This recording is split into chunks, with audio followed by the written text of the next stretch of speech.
Hello, everyone. My name is Becky Castley. I'm a senior facilitator here at Richardson and will be your presenter for today. On behalf of the team here, I'm thrilled to welcome you to our 30-minute webinar on maximizing deal value with Agile negotiation skills.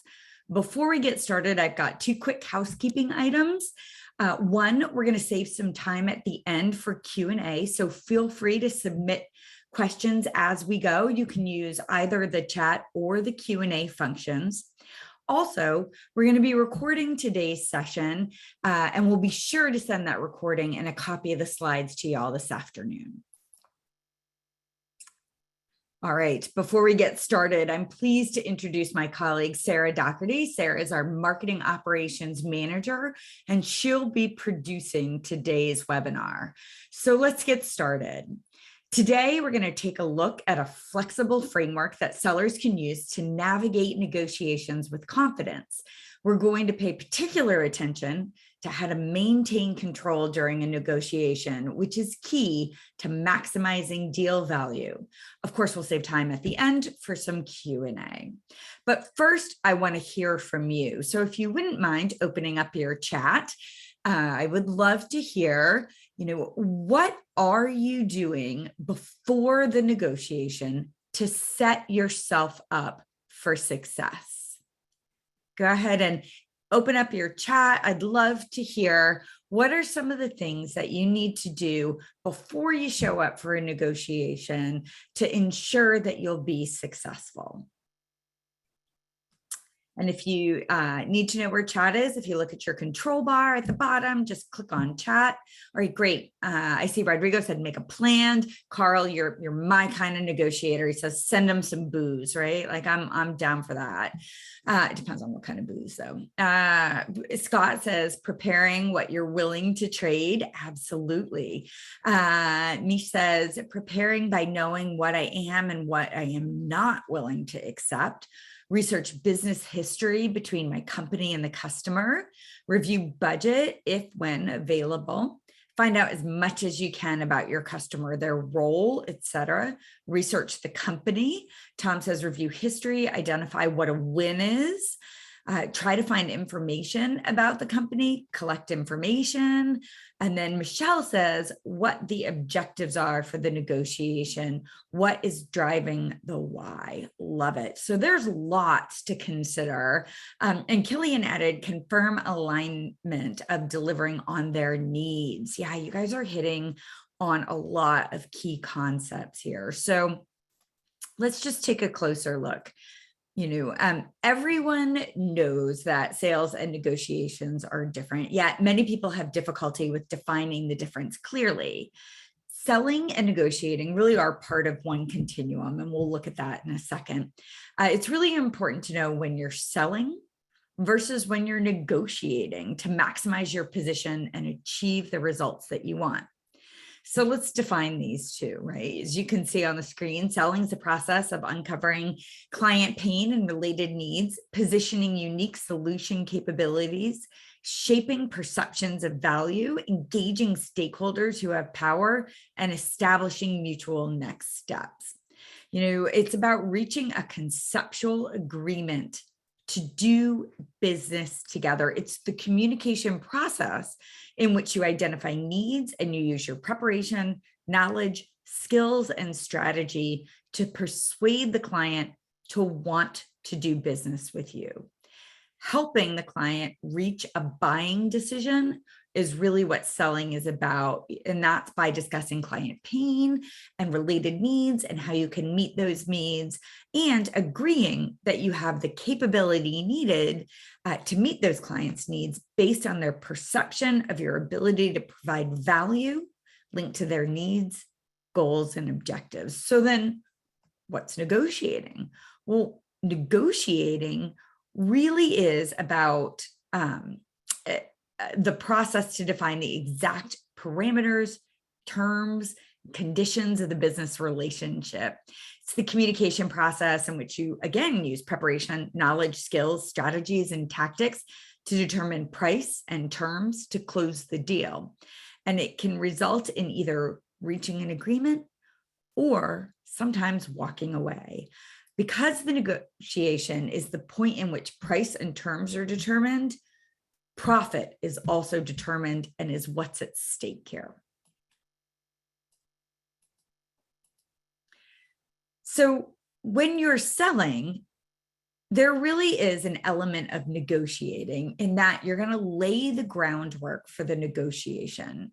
So when you're negotiating, there's also an element of selling, specifically persuasion, right? So the focus of the selling phase is to identify client pains and needs, to engage key decision makers, and to position how you will satisfy them, thereby establishing your value. The focus of the negotiating phase is to get paid for your value, to protect price and terms while satisfying the client needs and maintaining a positive relationship. The sale is made in the selling phase. The profit is made in the negotiating phase. So, let's take a look at some science that really sort of backs up why the selling phase is so critical. It's essential for sellers to do the heavy lift on the selling side of the continuum. Priming bias tells us why. People are much more receptive to ideas and information if it's not their first exposure to it. Priming with value persuasion during the selling side makes customers more willing to pay for the value that has been established. As sellers, we are most susceptible to price pressure in the absence of value. If we deliver a proposal prior to establishing value, we have essentially showed up unarmed to the negotiation. The only lever we have to pull is price, which instantly diminishes margin and profitability. So before we get into the negotiation, we want to be sure that we've been effective and successful in the sales process. In order to assess the strength of our position prior to a negotiation, there's a simple yet powerful formula for sales success. We call it the sales formula.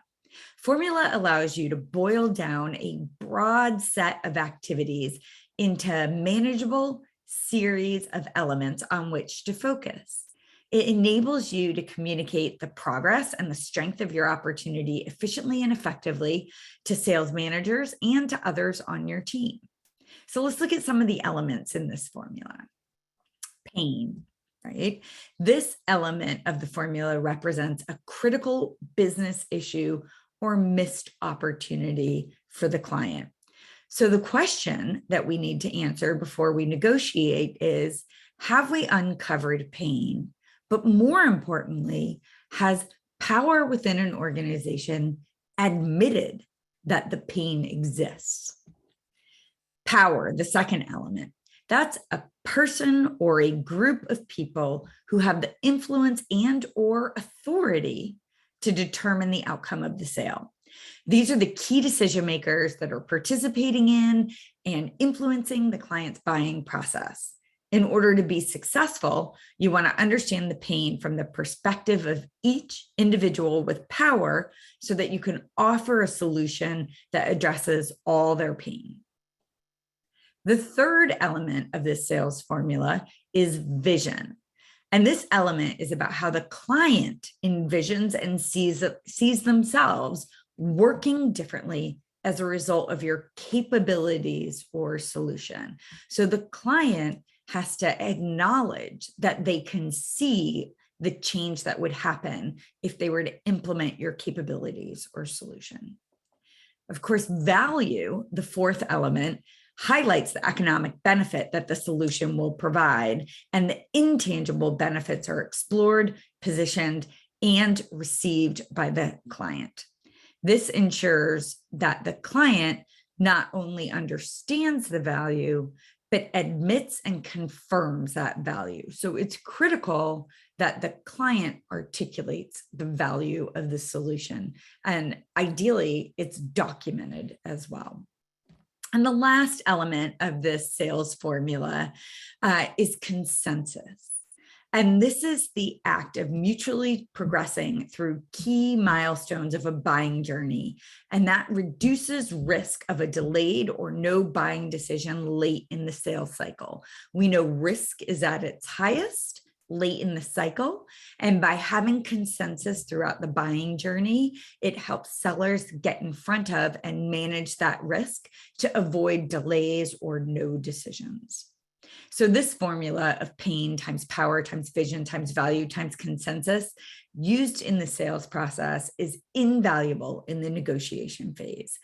Gaps in any of these elements of the sales formula can impact your ability to maximize your profit and results in any negotiation. So as you prepare for a negotiation, each of these factors represents key information that will likely come up as you are negotiating price and terms.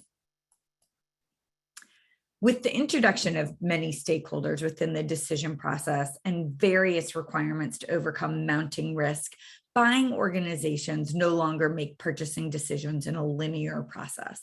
Sellers have to be prepared for this dynamic. So as a result, sellers should approach each client engagement as a selling sprint, where they'll prepare for a meeting and engage the client in a thoughtful dialogue, but only advance after they have assessed what they learn and agreed upon what the next best action to take is. The same concept applies to reach final agreement. The seller can be optimistic that effective preparation will lead to a negotiation that advances to closure, but this isn't always the case. The seller should be prepared to have several engagements where the negotiation dialogue continues to move to a final agreement.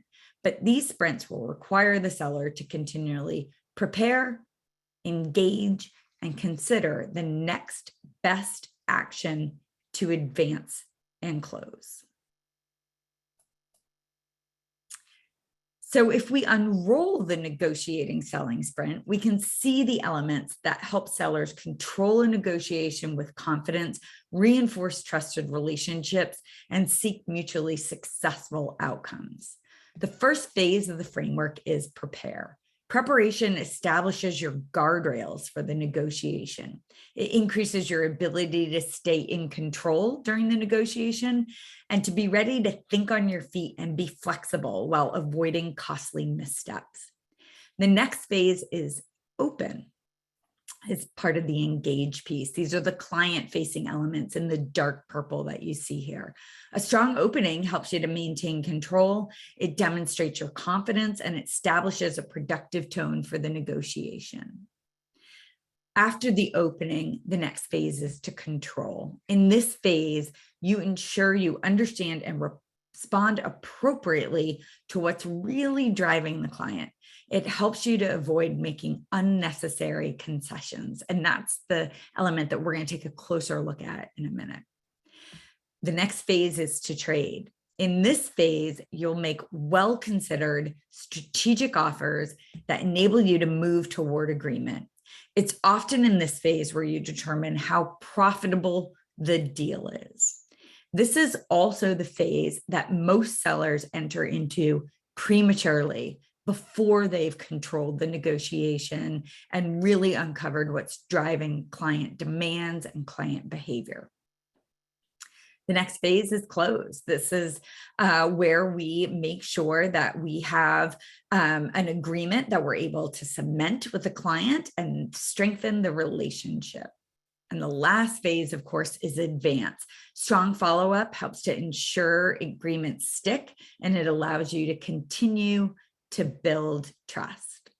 So this framework gives you the structure for the dialogue. The 6 critical skills give you the strength and the flexibility to work through the sprint negotiations framework effectively. So let's take a minute to look at those 6 critical skills. So these skills are critical in order to navigate that framework with agility while building trust and maintaining those trusted relationships. Presence is really about projecting confidence, credibility, and conviction in body language, in voice, and in words to help show interest, gain respect, and inspire trust. But it also helps you take control of the negotiation. Relating is about building trust and deepening relationships by using acknowledgement, rapport building skills, and empathy to connect and reinforce those trusted relationships. Questioning isn't just to gather information and insights, but it's about fostering openness and creating conversation or creating dialogue to uncover, explore, shape, and define needs.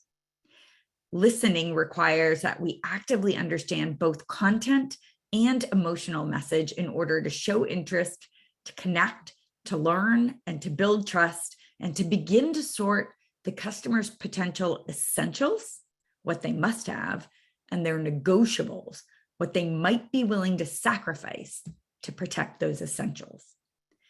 Positioning is about presenting compelling information in a relevant, tailored, and logical way to be intellectually and emotionally persuasive. And checking is about eliciting feedback to inform your next best move in the dialogue. Or in a negotiation conversation, it's deciding when to check or when to use silence in lieu of checking to confidently send the message that you stand firmly with the value you bring to the table and you expect to be paid for it. Because of our short time together today, we're only going to focus on one element of this framework, which is the control element. The control model helps you stay collaborative and effective in responding to customer demands, to avoid trading too soon, and to be better informed for when it is time to trade. There's two key things that you need to accomplish in this phase, which is converting demands to needs and shape perception of value. The convert demands to needs model helps you uncover the underlying need behind a demand to give you greater flexibility in satisfying that need while you maintain your stance. The shape perception of value model helps you to maintain your stance by reinforcing value before you move to trade. I really love this quote by Jack Bogle, quote, "Time is your friend, impulse is your enemy." This is so true in negotiations. Many negotiators react to customer demands by jumping straight to trading and giving away ground on price and terms. It's really critical to take a minute to pause and understand the customer's real needs and help them see your solution as valuable so that you can assess the best way to move forward in the negotiation. Sellers underestimate how important it is to negotiate with confidence and to maintain control throughout the negotiation. Harvard studies have proven the case for mastering the skills and strategies needed to control the negotiation with confidence.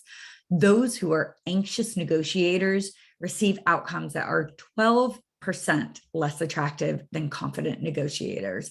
And that's because they set their opening terms lower, they concede instead of trade, and they wrap negotiations up quickly simply to get it over with. So being able to convert customer demands into needs is critical in maintaining control of the negotiation and being able to identify creative solutions to help meet clients' needs while preserving profitability. Mastering this enables sellers to close more profitable deals while reinforcing trusted relationships and maintaining a positive buying experience for customers. Demands typically come from customers' counter opening points. Demands range from serious appeals or requests expressed formally or casually and calmly to very pressing requirements or stipulations expressed as rigid, non-negotiable ultimatums. They represent the customer's desired outcome on the issue. They often sound something like, "You have to buy back any used product." For sellers, it can feel like a potential deal breaker. It feels non-negotiable, and the only way to satisfy the customer is to concede. But needs, these are the real reasons or motives that drive one's demands, requirements, or requests. Needs can be business-oriented or personal and can be addressed in a variety of ways. So for example, if somebody says you have to buy back an unused product, any unused product is a demand, the need could actually be, I want a better way to forecast volume so I don't purchase too much of product X. Think about what you're hearing from buyers today. I'd love to hear from you. So let's go back to our chat box and think about, What demands are you hearing from your customers today? Go ahead and think about, what are those things that feel immovable, non-negotiable, shorter lead times? Yeah, especially with supply chain issues. Customers are just frustrated with waiting. I was working with a client recently that is struggling because they're not used to disappointing their clients, and they are really wanting to find ways to help customers understand why they're worth waiting for, right? That lead time is definitely a trend. All right, what else, guys? What else are you hearing from your customers? Give me a better price than the competition. Yep. Competitive price and lead time. I think we've got a recurring theme going on here. What else are you hearing? Any others? You're more expensive. Upfront is more expensive. Yep, that is definitely one that we hear a lot. You're more expensive. I can get something across the street from Lamar or from, Clear Choice or whatever that might be. There's lots of demands that we could potentially hear from customers. So let's take a quick look at what do we do about it when we get those? How do we handle it? So we've got some choices. We can acknowledge or use silence. When we first hear that demand, it's so important that we demonstrate that we heard the customer while avoiding the trap of reinforcing the customer's demand. And that's a tightrope walk, right? Instead of saying something like, I understand you need a better lead time, or I understand you want a better price, which can actually imply agreement, even if that isn't your intention. Consider being more neutral in your response. For example, if somebody says, I need better payment terms, instead of saying, I understand, say, it's important that you're comfortable with the payment terms. If the customer's demand is outrageous, you can forego a neutral acknowledgement. Sometimes, depending on your relationship with the customer, you can use humor, or you could even use silence. I had a client one time who the customer made an outrageous price demand, and the seller said, very quick-witted, said, what currency are we talking about here? Which was a pretty great response. And it definitely broke the ice and removed some of the tension that was growing in the room.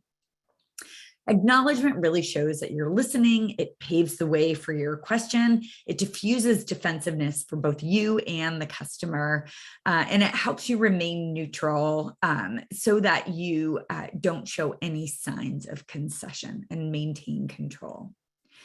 The second thing we want to do is get curious, right? So why question? Once you understand the specific need, you may identify multiple options for meeting that need that do not necessarily require that you concede something. As you gain more insight into needs and priorities, begin to consider how you might position value. If the customer remains unconvinced, begin thinking about potential options to be used later when you go to trading. So ask yourself, have I asked every question that I need to ask? What else was said that is still unclear and needs clarification? Make sure that you're drilling down. It's important that you're tuning in. Continue to use your listening skills and to take notes so that you can keep track and refer back to the customer's words. You want to listen beyond the words to get a sense of priority and commitment and assess the validity of the demand, neutrally acknowledging answers to show that you're listening and that you understand. And if the customer won't answer your questions, you got to stay calm, recognize it as a tactic. Don't be intimidated, be patient, and repeat your question again. The key to resolving price demands is to compare side-by-side offers. Asking questions like, what are you comparing our pricing to, will help you elevate the conversation from price to value. Shaping perception of value is your first line of defense to achieving the best possible outcome. The better equipped you are to confidently position rationale and reinforce value, the better able you'll be to preserve price and terms, use trades to protect your essentials, and maximize your outcome while at the same time meeting the customer's needs. Now is the time for you to use invaluable insights about the customer gleaned from converting demands to needs, as well as the sales process. Use your positioning skills to construct and deliver a message that shapes the customer's perception of value and connects it to their highest priorities. Substantiating the rationale for each item being questioned. Make sure the customer understands the business reason as to why it's needed and competitive. This sets the expectation that you'll not easily concede on the term, which puts you in a stronger position if you need to trade. Not doing so may leave the impression that the term is arbitrary or unimportant, and it reduces your credibility. Avoid positioning yourself as a customer ally against your organization. Take ownership and avoid responses that shift the blame to others or that fall back on policy. With the relationship, you want to respond to both business and emotional needs. Make a statement that reinforces your personal commitment, as well as your team's and organization's commitment to the relationship. And use silence to show your conviction, even if it feels super awkward. It allows time to assess the customer's reaction after positioning value. Avoid checking with a question such as, how does that sound at this point, is really critical. It will invite more resistance, put your price and terms at greater risk, and make you appear less confident. You may need to break the silence. Remember that silence does not equal agreement. If the issue is important, it may be wise to break that silence. In that case, ask a neutral checking question. This forces the customer to react to what you've positioned in a consultative way. So avoid saying things like, are you in agreement or wouldn't you agree? That could sound manipulative or coercive.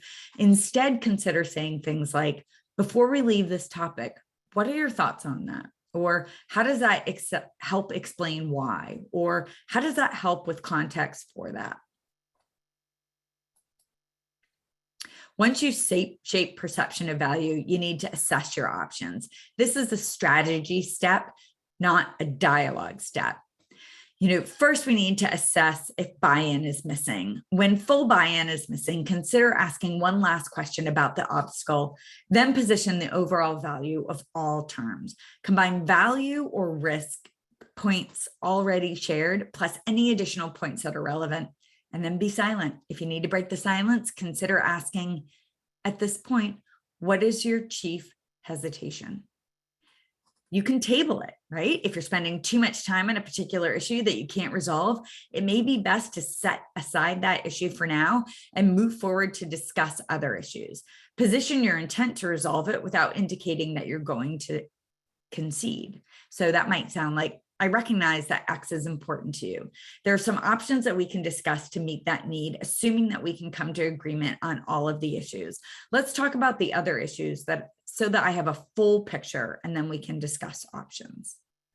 You can pause the negotiation. Persuading the other party to pause the negotiating can be challenging, but necessary in some instances, such as when parties can't agree or when parties can become too tired. So that might sound like, we've been at this for some time now. Rather than keep pushing and run the risk of making mistakes, I'd like to invite us to take a short time away from negotiating to reconsider our priorities and then start again at X time. Or ultimately, you can move to trading, making sure that it is strategically the right time to begin to trade. Proceed to trading once you're confident you've uncovered all the customer needs and priorities and that your trading strategy is clear. Implement that strategy only when you are ready. When we are disciplined about not conceding or trading too early and maintaining control with confidence, we can create an exceptional customer experience where the customer believes you're genuinely interested in learning about and addressing their real needs and priorities, feels listened to, and that you have their best interest at heart and are not out to win at all costs, and they're willing to provide information so that you can explore multiple ways to address their needs. All right. Well, that was a quick 30 minutes. Before I turn this over to Sarah for some Q&A, we want to let you know that if you're interested in learning more about how we can help your sales teams navigate successful negotiations with agility, our sprint negotiation program is offered as a 2-day instructor-led workshop in person or 4-hour virtual instructor-led workshops. This program is part of a blended approach, including pre and post learning on our Accelerate Sales platform. It comes with tools, planners that help sellers prepare successfully for negotiations conversations. All right. Thanks, Becky. And you will see that I did just add to our chat the link to our program brochure if you're interested in learning more about that. So we are at the top of our webinar, so we're going to quickly just get to one question that came in the Q&A while you were speaking, Becky. Somebody asked, if building trust is important, doesn't it make sense to just start with your best and final offer?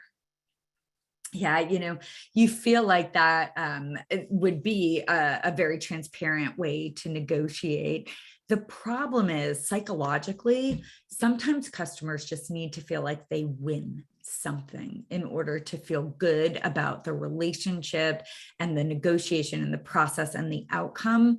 And so if you start with your best and final offer, you have no way to go. And oftentimes customers will horse race competitors against each other. And if you've got no movement to make, that could be a really tough way to win.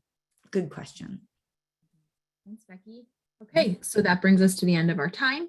Thank you everyone for joining us today. We will be sending the recording and the slides around after the webinar.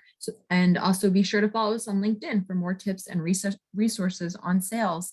Thanks everyone. Thanks, Becky. Thank you.